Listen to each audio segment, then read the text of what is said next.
Halo, apa kabar pemirsa TVR Parlemen dimanapun Anda berada? Berjumpa kembali dalam program TVR 09 bersama saya Vincent Aldi dan rekan saya. Saya Nazia Sudirja. Dalam 30 menit ke depan kami akan sajikan kepada Anda sejumlah berita nasional, khususnya dari sudut pandang DPR RI sebagai referensi Anda dalam memahami dinamika politik, hukum, ekonomi, sosial, dan budaya di Indonesia. Dan pemirsa TVR Parlemen, inilah TVR 09 selengkapnya.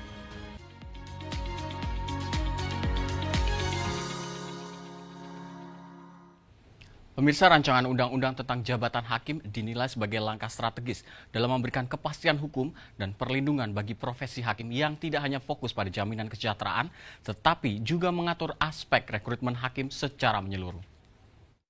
Badan Keahlian DPR RI mengkaji konsep rancangan undang-undang tentang jabatan hakim sebagai langkah strategis dalam memberikan kepastian hukum dan perlindungan bagi profesi hakim, sehingga dapat menjalankan tugasnya dengan lebih optimal. Ditemui di tengah kegiatan fokus grup discussion yang diselenggarakan oleh Pusat Perancangan Undang-Undang Bidang Politik, Hukum, dan Hak Asasi Manusia Badan Keahlian DPR RI, PLT Kepala Badan Keahlian DPR RI, Lydia Suryani Widawati menjelaskan, RUU tersebut tidak hanya fokus pada jaminan kesejahteraan, tetapi juga akan mengatur secara menyeluruh aspek rekrutmen, pembinaan, dan pengawasan hakim. Mudah-mudahan RUU Jabatan Hakim ini bisa sebagai penegasan, terutama terkait dengan bahwa hakim itu adalah pejabat negara. Oleh karena itu tentunya di dalam RUU ini tidak hanya mengatur bagaimana kesejahteraan hakim, tetapi bagaimana perekrutannya, pembinaannya, juga sekaligus pengawasannya.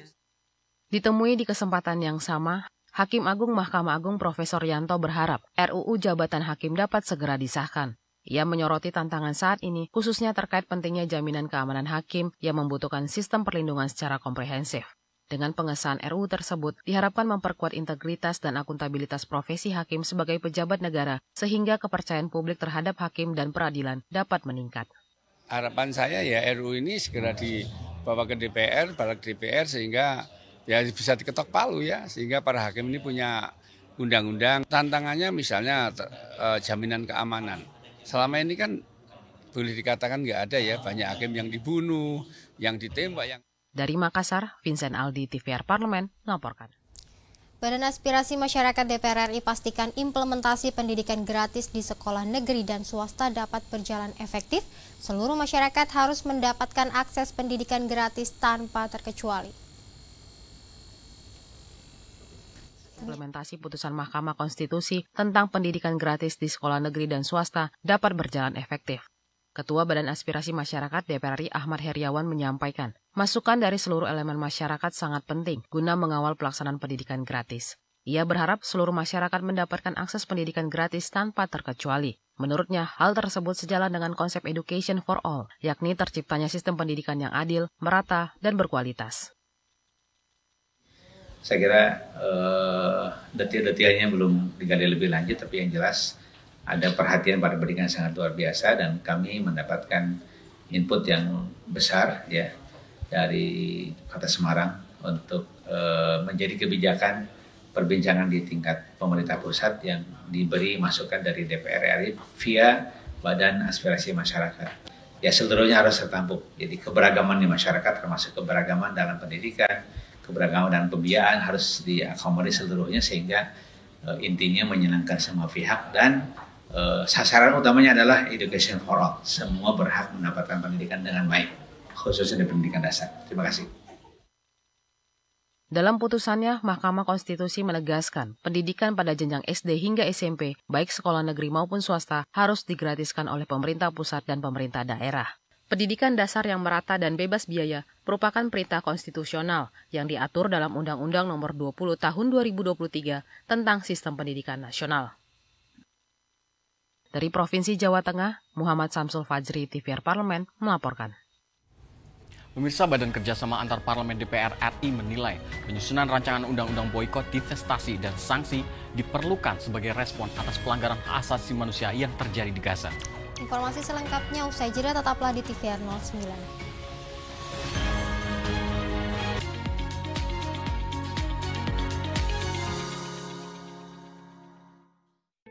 Selamat datang di Biro Pemberitaan Parlemen. Anda memasuki kawasan zona integritas menuju wilayah bebas dari korupsi atau WBK dan wilayah birokrasi bersih dan melayani atau WBBM.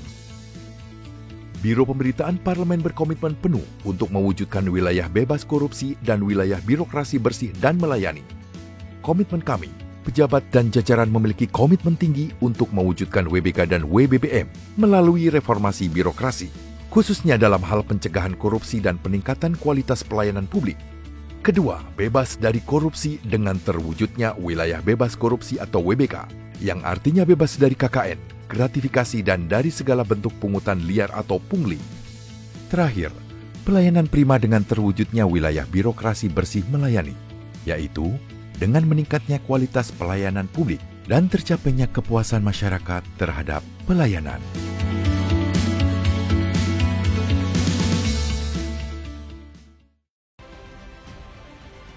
Hadir sebagai satu-satunya kanal siaran resmi yang menyajikan sidang tahunan MPR RI dan sidang bersama DPR dan DPD RI, serta rapat paripurna DPR RI penyampaian RUU APBN 2026 secara live. Langsung dari Gedung Nusantara DPR RI. Ikuti siaran langsungnya hanya di TVR Parlemen Referensi Indonesia.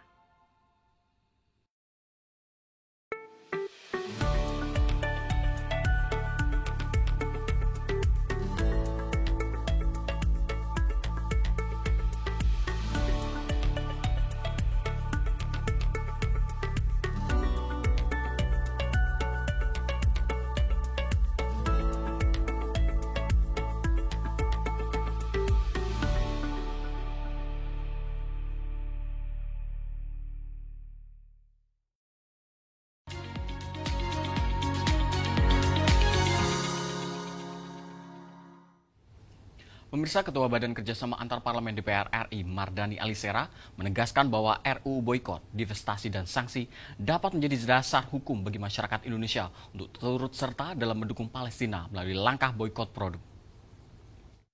Sebagai bentuk dukungan terhadap perjuangan Palestina, Badan Kerjasama Antar Parlemen DPR RI memandang perlunya penyusunan rancangan undang-undang boikot, divestasi, dan sanksi atau RUU BDS. Ketua Badan Kerjasama Antar Parlemen atau BKSAP DPR RI Mardani Alisera menilai pembahasan RUU BDS penting karena menjadi dasar hukum bagi masyarakat Indonesia untuk turut serta dalam mendukung Palestina, salah satunya melalui langkah boikot produk. Selain itu, pembahasan RUU BDS diperlukan sebagai respon atas pelanggaran hak asasi manusia yang terjadi di Gaza. Mardani menegaskan komitmen Parlemen Republik Indonesia dalam memperjuangkan kemerdekaan Palestina dengan meningkatkan kolaborasi dengan berbagai pihak, di antaranya lembaga eksekutif dan kalangan akademisi. Kita sedang mematangkan RUU DBS ya, The Infestation, Boycott and Sanction, biar ini menjadi kekuatan yang mengikat bahwa dimanapun ada kejahatan kita bisa untuk membantu minimal tidak membeli, boykot. Yang kedua, kita hadir di fora-fora internasional untuk terus berkolaborasi dengan banyak pihak untuk kemerdekaan Palestina. Dan yang terakhir, melakukan kerjasama, kolaborasi dan sinergi dengan anak muda, dengan kementerian, pemuda, luar negeri, dengan akademisi, karena urusan kemerdekaan Palestina tidak bisa cuma dipikul oleh DPR, legislatif, eksekutif saja, seluruh pihak harus terlibat. Lebih lanjut, Mardani menambahkan, DPR RI akan terus memperjuangkan kemerdekaan Palestina dalam berbagai forum internasional, yakni melalui kolaborasi dengan berbagai negara dan organisasi internasional. Dari Bandung, Teguh, TVR Parlemen, melaporkan. Terkait 5.000 warga di sekitar perusahaan tambang di Sulawesi Tenggara yang terjangkit penyakit infeksi saluran pernapasan, anggota Komisi 12 DPR RI Rocky Chandra minta penegak hukum dari Kementerian Lingkungan Hidup untuk memeriksa pelanggaran aspek lingkungan tersebut. Eksistensi perusahaan tambang nikel PT Virtu Dragon Nickel Industry dan PT Obsidian Stainless Steel atau OSS membawa dampak negatif terhadap lingkungan di Sulawesi Tenggara. Tercatat, ada sebanyak 5.000 warga di sekitar tambang yang terjangkit penyakit infeksi saluran pernapasan atau ISPA. Anggota Komisi 12 DPR RI Rocky Chandra menegaskan perusahaan wajib bertanggung jawab kepada warga yang terdampak pencemaran lingkungan akibat aktivitas tambang. Terkait dengan ISPA, bahwasanya ada laporan terkait dengan 5.000 lebih masyarakat yang datang ke puskesmas yang ada di sekitar Virtu Dragon dan OSS. Ini juga menjadi catatan tersendiri terhadap dampak lingkungan. Nah, ini juga berkenaan dengan proper merah tadi. Jadi juga sudah saya teruskan kepada Kementerian Lingkungan Hidup supaya nanti Gakum dari Kementerian Lingkungan Hidup bisa turun dan memeriksa ini semua. Sementara itu, anggota Komisi 12 DPR RI Safrudin menekankan bahwa semua perusahaan wajib mematuhi aturan terkait menjaga lingkungan dari pencemaran aktivitas tambang. Pencemaran lingkungan memang seringkali perusahaan-perusahaan ini selalu abai terhadap aspek lingkungan. Bahwa ini akan menjadi catatan sekaligus menjadi pekerjaan rumah Komisi 12 beserta Kementerian Lingkungan Hidup akan terus mendorong dan mengawasi agar semua perusahaan itu patuh terhadap lingkungannya, aspek-aspek lingkungannya.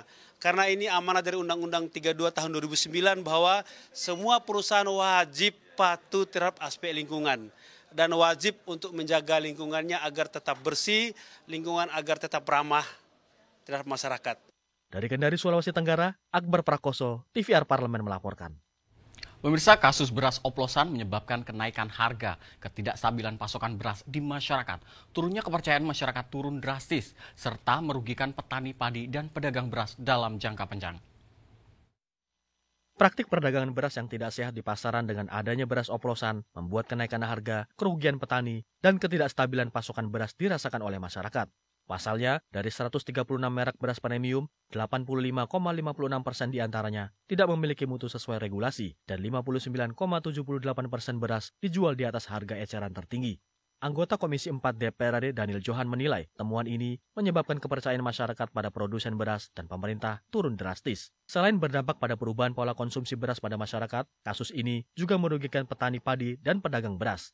Dalam jangka panjang, hal ini dapat menghambat target swasembada beras. Kalau kepercayaan terhadap produk dan terhadap produsen bukan semakin meningkat, tetapi dari kasus oplosan ini semakin menurun, itu juga menjadi tantangan berat bagi masyarakat dan pemerintah. Sementara itu, selain mengambil tindakan tegas, anggota Komisi 4 DPR RI Rohmin Dahuri mendorong Kementerian Pertanian menelusuri akar permasalahan beras oplosan. Menurutnya, munculnya kasus ini berawal dari harga gabah kering panen yang dinilai terlalu tinggi, sedangkan harga jual beras terlalu rendah. Akibatnya, Bulog dan pengusaha beras mengalami kerugian sistemik. Salah satu akar masalahnya adalah ketika kita menetapkan Bulog itu bahwa gabah kering panen itu dibeli 6.500 at any quality, lalu headnya dipatok 12.500. Pak Menteri lebih tahu dari kami itu konversi dari gabah kering panen ke beras kan rata-rata 50%, Pak. Jadi kalau ngejual 13.000 aja udah rugi itu. Jadi itu salah satu root cause dari masalah kekinian itu. Ken Suwari, TVR Parlemen melaporkan. Di tengah gempuran era digital dan derasnya arus informasi, kemampuan literasi masyarakat menjadi tameng utama dalam membangun bangsa yang cerdas, kritis, dan juga berdaya saing. Namun pemirsa, di balik angka statistik literasi, tersembunyi wajah-wajah harapan yang nyaris padam. Bukan karena tak mau belajar, tetapi karena tak diberi ruang untuk tumbuh. Lantas bagaimana tanggapan dari DPR RI menghadapi persoalan ini? Informasinya sesaat lagi usai jeda, tetaplah di Tegar 09.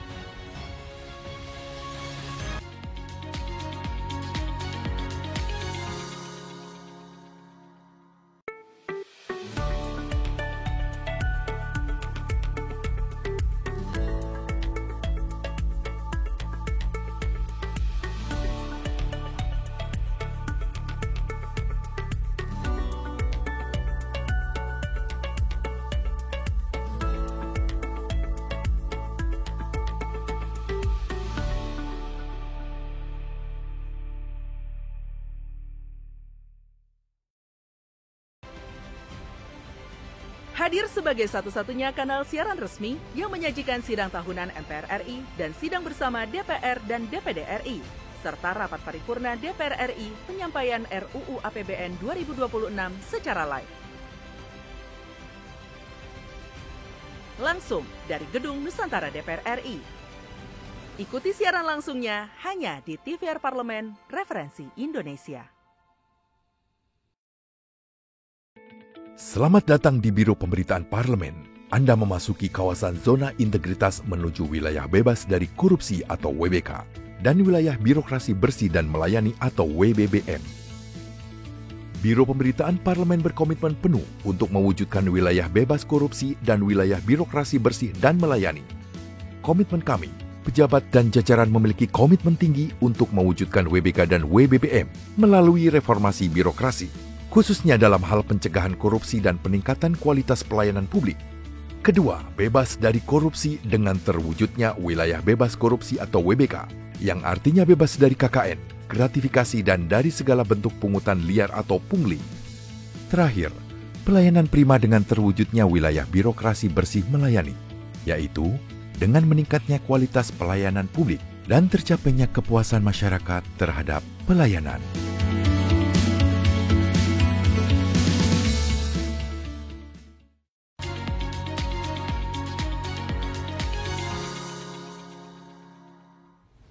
Pemirsa, DPR RI menyadari bahwa literasi bukan sekadar tentang buku dan huruf, namun tentang masa depan, tentang bangsa yang tak ingin hanya menjadi penonton di panggung dunia. Dan negara tak boleh tinggal diam saat rakyatnya haus ilmu. Dan disinilah DPR RI terus berdiri di garis depan, memastikan setiap anak Indonesia berhak mendapatkan cahaya dari lembar demi lembar pengetahuan. DPR RI mendorong hadirnya perpustakaan yang bukan sekadar bangunan kosong, memperjuangkan pustakawan yang bukan sekadar penjaga buku, namun penjaga peradaban. Dan tanpa berlama-lama lagi pemirsa, simak liputan mendalam yang telah dikemas tim redaksi TVR Parlemen dalam segmen editorial Parlemen. Berikut ini.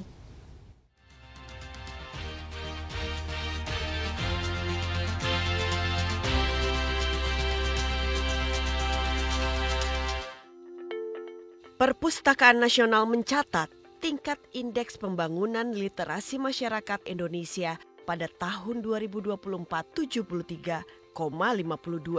Sementara tingkat kegemaran membaca nasional mencapai 72,44 atau kategori sedang. Namun, menurut data UNESCO, minat baca masyarakat Indonesia sangat memprihatinkan. Hanya 0,001%.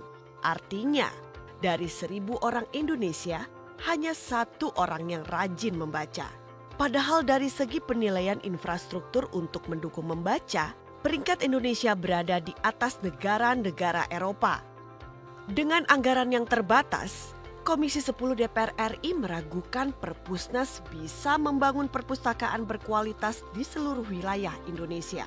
Perpustakaan yang bagus dan berkualitas, salah satunya seperti yang ada di Yogyakarta, bisa terwujud jika setiap pemerintah daerah bersama DPRD memiliki komitmen kuat mengalokasikan anggaran dalam APBD.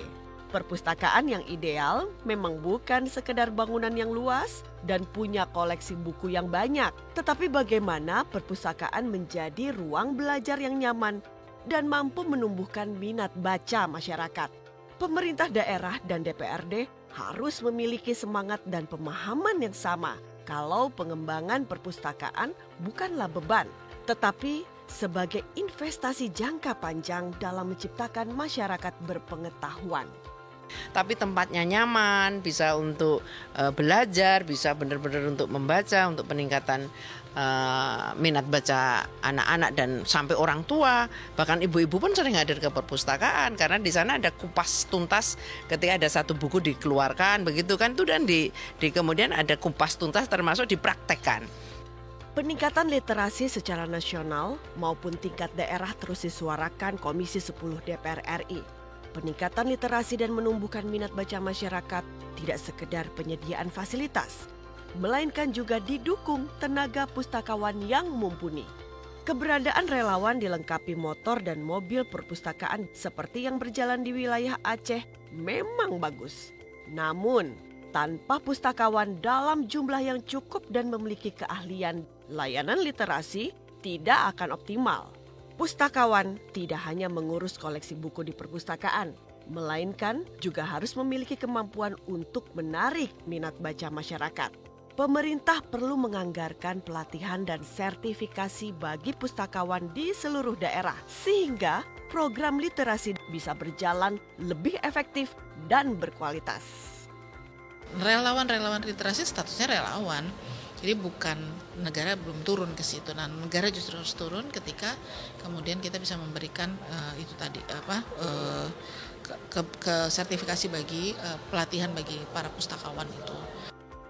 Selama ini banyak komunitas di masyarakat yang konsen dan aktif bergerak untuk membangun kesadaran dan gemar membaca di kalangan masyarakat. Pemerintah memang sudah menunjukkan dukungan pada komunitas-komunitas tersebut, salah satunya membolehkan penggunaan dana desa untuk mendirikan perpustakaan desa. Sayangnya pemberdayaan para komunitas baca yang tumbuh di masyarakat diurus kementerian dan lembaga yang berbeda-beda.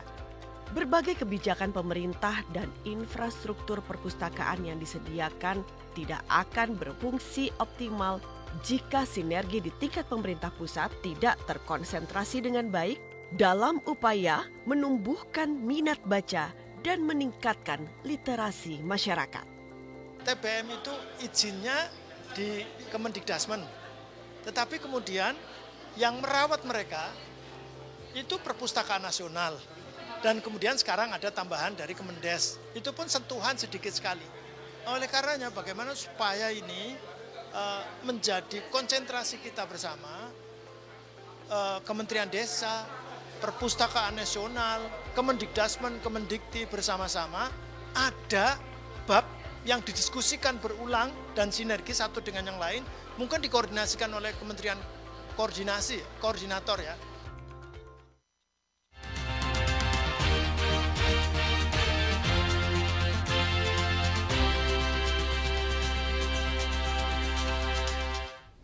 Pemirsa, keanekaragaman budaya, kuliner, dan sejarah menjadikan Indonesia sebagai negara yang kaya akan wisata.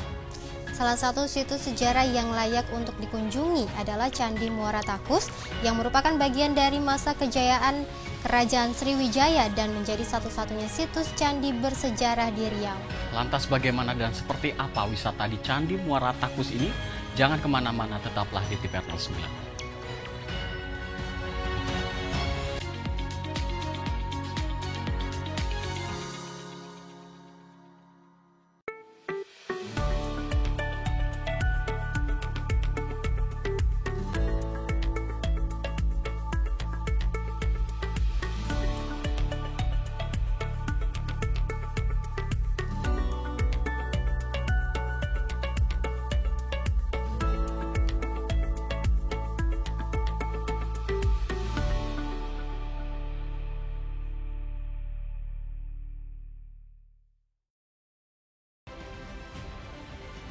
Hadir sebagai satu-satunya kanal siaran resmi yang menyajikan sidang tahunan MPR RI dan sidang bersama DPR dan DPD RI, serta rapat paripurna DPR RI penyampaian RUU APBN 2026 secara live. Langsung dari Gedung Nusantara DPR RI. Ikuti siaran langsungnya hanya di TVR Parlemen Referensi Indonesia.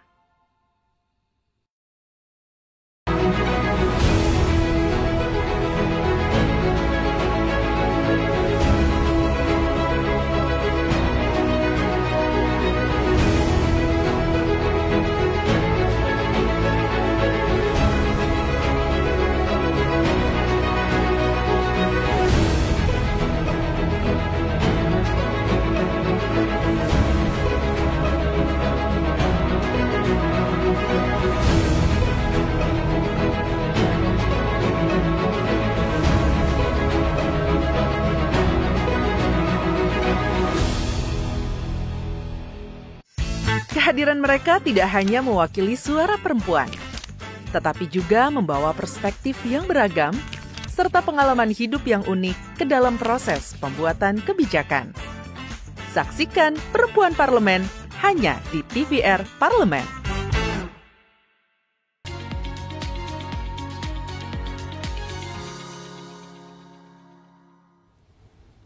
Pemirsa, Candi Muara Takus merupakan kompleks percandian Buddha pada abad ke-11 yang digunakan sebagai lokasi peribadatan Buddha Mahayana, Tantrayana, hingga berdirinya Malayaputra di Dharmasraya. Kini candi tersebut tidak hanya kaya akan sejarah, tetapi juga menjadi tujuan wisata yang menarik bagi pengunjung lokal maupun domestik. Dan tanpa berlama-lama pemirsa, mari kita saksikan tayangan Candi Muara Takus, jejak peninggalan sejarah di Riau pada segmen Intips, informasi dan tips. Berikut ini.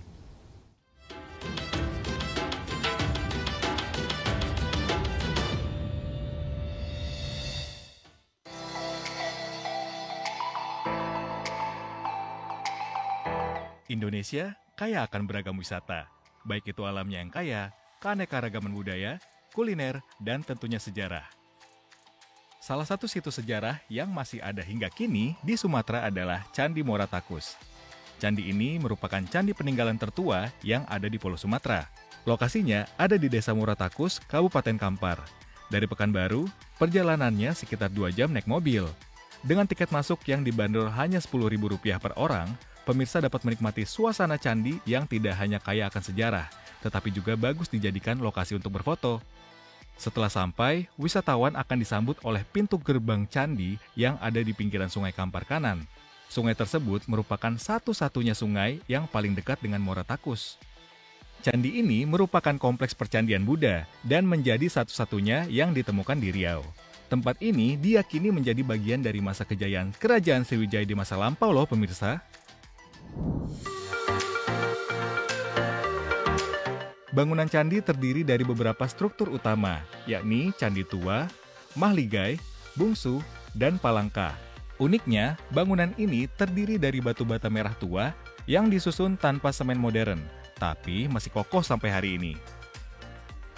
Menurut kajian arkeolog, pembangunan candi ini terdiri dari beberapa tahapan.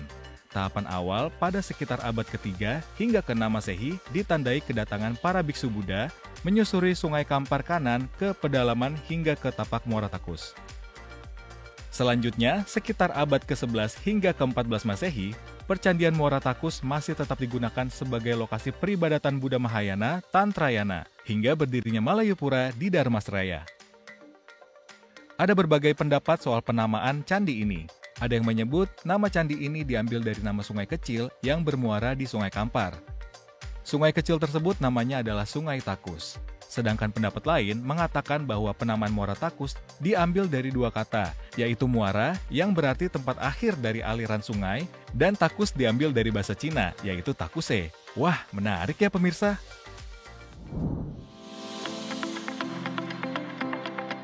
Bila berkunjung ke sini, pemirsa akan disuguhkan suasana yang hidup namun santai. Banyak pengunjung membawa keluarga, anak-anak dengan berbagai aktivitas mengasyikan seperti foto-foto atau piknik di bawah pohon.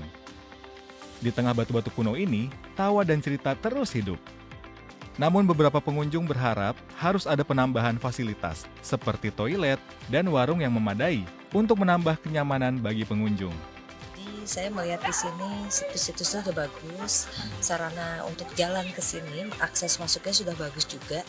Namun ada beberapa kekurangan seperti toilet dan juga warung-warungnya belum komplit ya.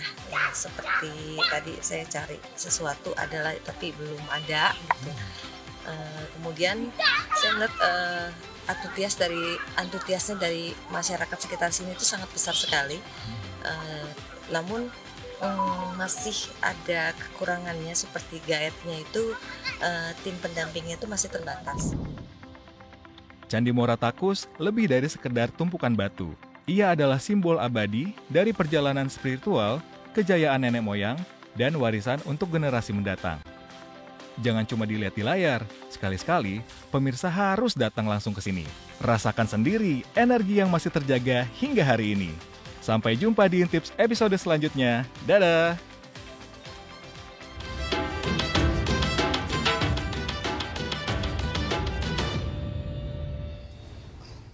Baik pemirsa, informasi tadi sekaligus menutup jumpa kita pagi ini.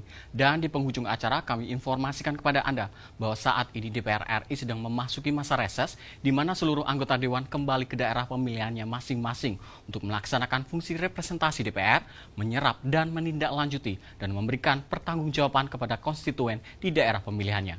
Dan sejumlah agenda serta program DPR RI lainnya masih dapat Anda saksikan secara langsung di TVRI Parlemen melalui kanal utama, kanal komisi, dan kanal alat kelengkapan Dewan lainnya yang dapat Anda akses di tvrparlemen.dpr.go.id.